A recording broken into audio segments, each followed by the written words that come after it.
Bonsoir. Donc on va corriger l'exercice numéro 3.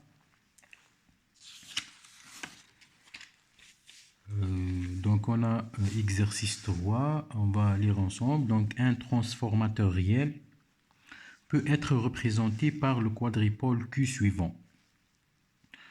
Donc vous devez lire bien le schéma électrique pour que vous pouvez l'analyser. Donc qu'est-ce que j'ai ici? L'entrée VE, IE, tension d'entrée, intensité de courant d'entrée. On a Z0, ici c'est I1, puis on a le transformateur. Entre les deux transformateurs, il y a L1. Ces deux transformateurs représentés par L1, L2, ce sont les bobines. Donc, ils vont délivrer I2 qui passe par Z1 pour avoir la tension de sortie VS sur Z1. Et ici, c'est la tension V2. Remarquez bien ici que vous devez faire attention que ZL, ou bien Z charge, ZL, elle est à l'extérieur du quadripôle Q. Donc, le quadripôle Q est représenté par Z0, les deux bobines, qui est le transformateur, et Z1. D'accord? Donc ça, pour ne pas se tromper après dans le calcul des paramètres. Donc, il nous a donné le rapport de transformation qui est défini par M égale moins V2, V2 ici c'est complexe, sur V1, moins V2 sur V1, qui est égal à moins I1 sur I2. Donc, je peux tirer une expression à partir de l'expression de M et on vous demande de déterminer la matrice de transfert de ce quadripôle, le quadripôle Q, tout le quadripôle. Donc, je rappelle que la matrice de transfert du quadripôle Q,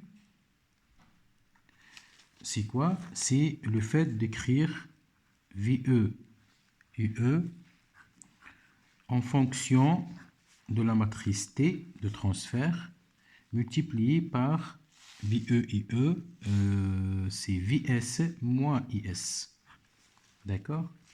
Et c'est à nous de déterminer la matrice T. D'accord? Donc, qu'est-ce que vous remarquez? Je répète, je vais schématiser seulement le quadripôle Q. Donc, ici, le quadripôle est représenté par Z0, bobine, l'autre bobine, et Z1. D'accord? Ça, c'est le quadripôle. Donc, Z0, donc L1, L2, Z1 et V2. D'accord? V2 et VS. Ici, c'est IS. Ici, c'est I2. Ici, c'est I1. Et vous devez faire attention au sens de courant I1. IE, VE. Ça, c'est le quadripôle. Donc, V2 n'est autre que VS. D'accord? Donc, dans les exercices précédents, on a vu qu'on peut mettre des quadripoles en cascade. Et aussi, je peux diviser un quadripôle complexe par des sous-quadripoles. Donc ici, je peux diviser ce quadripôle Q à des sous-quadripoles. Donc, je peux prendre Z0 comme quadripôle. Je peux prendre aussi le transformateur comme quadripôle et Z1 comme quadripôle. Donc, je mets ici Q0, Q1, Q2. D'accord? Et je cherche. Je cherche la matrice T de Q1, je cherche la matrice de transfert T0 et je cherche la matrice T2. La multiplication de ces trois matrices va donner la matrice T du quadripôle Q. D'accord? Donc ça, c'est le principe pour qu'on puisse résoudre ce problème. Donc je vais commencer par Q0. Je vais prendre Q0, le quadripôle Q0 qui est notre transformateur. Voilà. Donc ici c'est transformateur. Ici c'est I1. D'accord? I1 avec L1, bobine, V1 comme tension, V2 comme tension de sortie. Ici, il y a le I2, d'accord? Le I2. Qu'est-ce qu'il a, il a donné? Il a donné l'expression M égale moins V2 sur V1, moins I1 sur I2. Donc, on a M égale à quoi? Moins V2 sur V1 qui est égal à moins I2, moins I1 sur I2, moins I1 sur I2. Donc, je peux écrire tout simplement l'expression de V1, elle est égale à quoi? V1 égale à moins 1, V1 égale à moins 1 sur MV2, moins 1 sur MV2.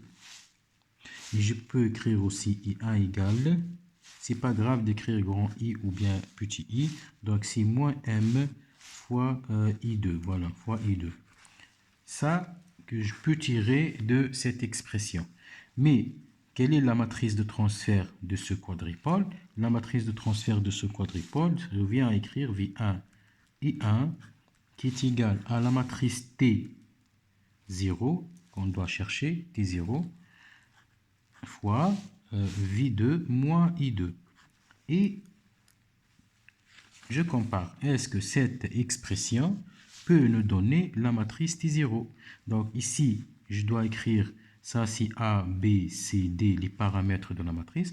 Donc je dois écrire V1 égale A fois V2 moins B fois I2. I1 égale C fois V2 moins C fois V2 moins D fois I2. Mais ici, on a V1 égale à moins 1 sur 1 V2 plus 0 fois I2. Ici, moins M I2 plus 0 fois V2. Donc, et vous devez faire attention à l'emplacement des grandeurs physiques. D'accord? Donc, je peux tirer à partir de cette expression la matrice T directement, la matrice T0. La matrice T0 égale à quoi?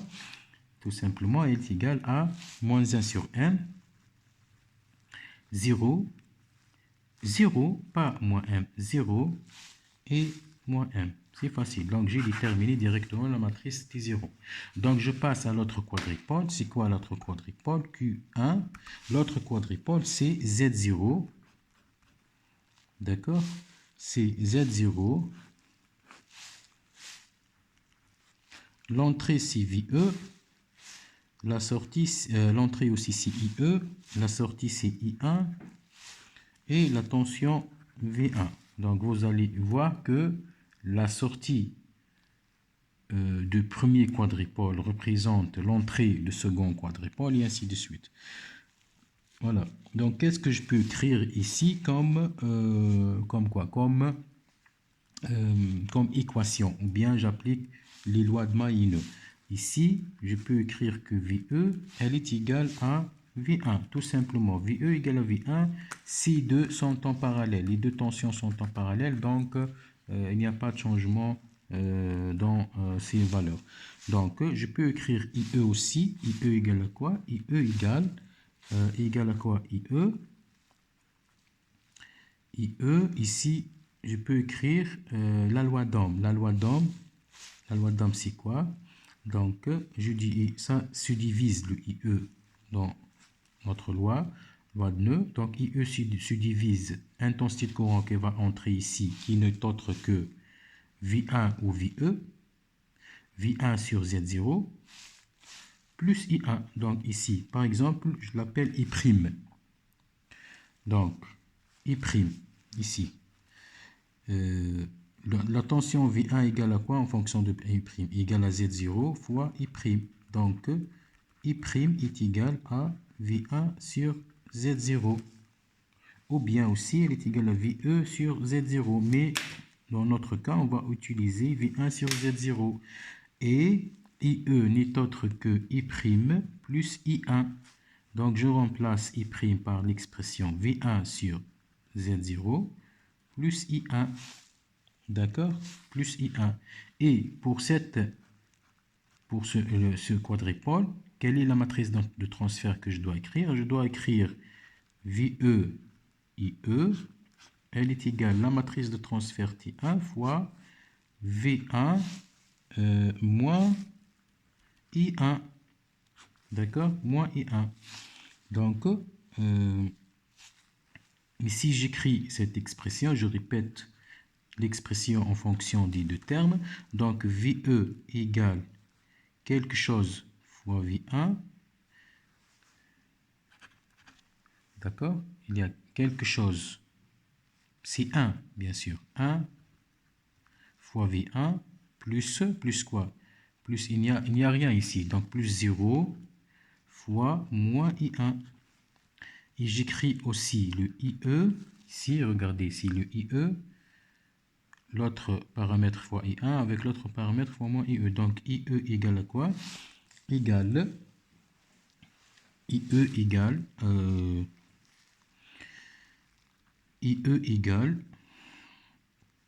égale à quoi? Le IE égale, voilà, égale à V1 égale à 1 sur Z0 égale à 1 sur Z0 fois V1 plus, il y a ici 1 fois I1. 1 fois I1. Mais vous devez faire attention. Qu'est-ce que j'ai dit? J'ai dit, regardez bien le sens de l'intensité de courant. Donc, pour écrire la matrice de transfert, il faut que le sens, comme ça. Donc, le signe moins est déjà éliminé. Donc, plus, c'est comme si je vais écrire moins 1 plus. Donc, j'écris directement le, ça c'est moins 1 fois moins I1. Donc, moins par moins, ça fait plus. Donc, la matrice devient 1, 0, 1 sur Z0, 1. Pas moins 1, d'accord? Voilà. Je continue. Donc, la matrice T1 deviendra la matrice T1 égale à quoi? La matrice T1 égale 1, 0, 1 sur Z0 et 1. Voilà. Donc, je passe au dernier quadripôle, c'est le Q2. Le Q2, il est composé de Z1, V2, I2, ici c'est IS, et j'écris directement VS. D'accord? Normalement, c'est ça, j'écris directement le VS. Donc, je peux directement écrire les lois de May. Donc, V2, donc la matrice de transfert, je dois écrire V2, I2, égale la matrice de transfert T2 fois VS moins IS. C'est la matrice de transfert, donc je dois calculer T2. Donc, en appliquant les lois de May, ici, on a V2 n'est autre que V2 égale à moins Z. J'utilise IS, j'ai pas besoin de I2 pour le moment, donc j'écris C est égal à VS, loi de May, V2 moins Z1 I2 ou bien V2 plus Z1 IS moins VS. Donc j'écris VS moins Z1 IS. D'accord? V2 égale à moins Z1 IS et on a I2 égale, sens contraire, égale à moins IS. D'accord? Donc je peux écrire en fonction de tous les grandeurs physiques. Donc V2 égale à VS égale à 1 fois VS plus Z1 fois moins IS. D'accord? Ici, si I2 égale, il n'y a pas de VS, donc c'est 0 fois VS plus 1 fois moins IS. D'accord? Donc ici, mes paramètres T2. D'accord? Donc T2, c'est 1, Z1, 0, 1. D'accord? 1, Z1, 0, 1. Donc, la matrice globale Q, la matrice globale de Q qui est T égale à quoi? Égale à T1 fois T0 fois T2. Donc, vous devez faire attention, je dois écrire les matrices comme j'ai divisé les quadripoles. Ça, c'est Q1, Q0, Q2. D'accord? Ici, c'est le 1, c'est le Z0. Ici, c'est le transformateur. Ici, c'est notre dernier Z1. D'accord?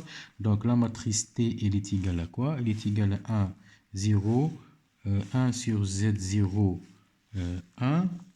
D'accord? Multiplié par moins 1 sur M, 0, 0, moins M, multiplié aussi par 1, Z1, 0 et 1. Donc, normalement, je donne directement le résultat. Le résultat de la matrice de transfert, c'est moins 1 sur M, moins Z1 sur M, moins 1 sur M, Z0, moins M, moins Z1 sur M, Z0. Donc, terme 2, 3, 4 termes. D'accord? Voilà. Voilà, donc, je n'ai pas terminé les deux autres questions. Donc, la question 2, c'est facile. Donc, on déduire, donc c'est une déduction à partir des équations ou bien à partir de quoi? À partir de ces termes. Il suffit d'écrire VE, IE qui est égal à T fois VS moins IS et vous allez trouver directement ce qu'il a demandé. Donc, c'est une déduction directe. Hein. Vous allez déduire les deux équations fondamentales du transformateur IE en fonction de VE, Z0, MIS et VS, l'équation en fonction de VE, M, Z1, IS. Donc, il suffit d'écrire les équations VE fois les termes de la matrice de transfert. VE fois les termes de la matrice de transfert, bien sûr, fois les autres grandeurs physiques. Voilà.